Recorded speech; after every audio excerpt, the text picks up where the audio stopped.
Let's talk a little bit about the concept of interdependence. So, in relationships, and especially traditional relationships like marriage, you have codependency or you have independency, right? So, in the polyamory community, there is a concept called solo poly or solo polyamory.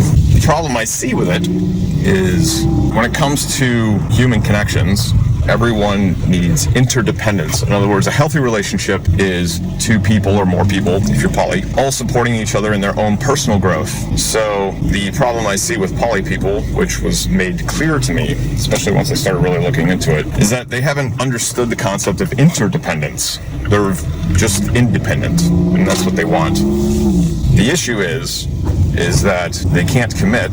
They'll use phrases such as everything ends to subconsciously self-sabotage their own relationships or consciously.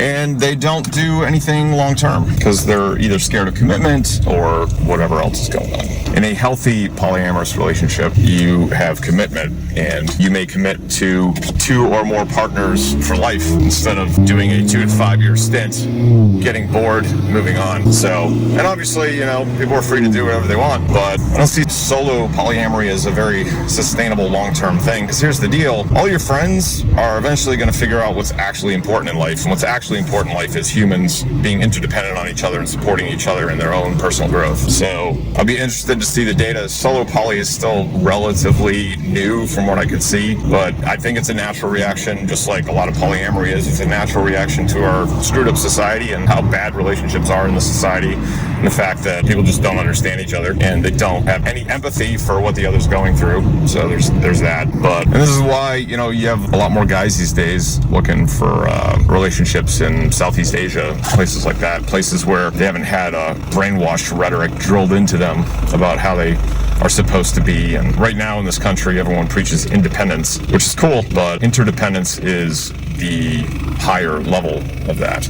But people are going to be people and they're going to do what they're going to do, but it stinks because eventually I see where this is going is these people that are solo poly, if they don't figure it out and figure out what's actually important in life, they'll end up going to be alone, because they're not going to create any meaningful connections with partners. They'll create friends and stuff like that, but their friends, even if their friends are solo poly, they're eventually going to figure out what's important in life. They're eventually going to move on, and they might stay friends with that person out of pity for them or feeling bad for them or whatever, but eventually they're going to fade away, and they might do lip service to the friendship, but that's going to be it. So I don't see that going down a good path. So if you are someone out there that's considering solo polyamory, just think about that first.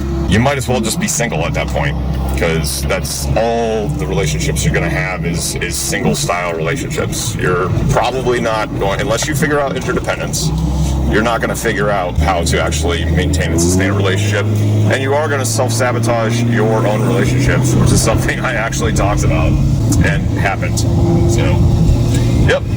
Anyways, have a great day.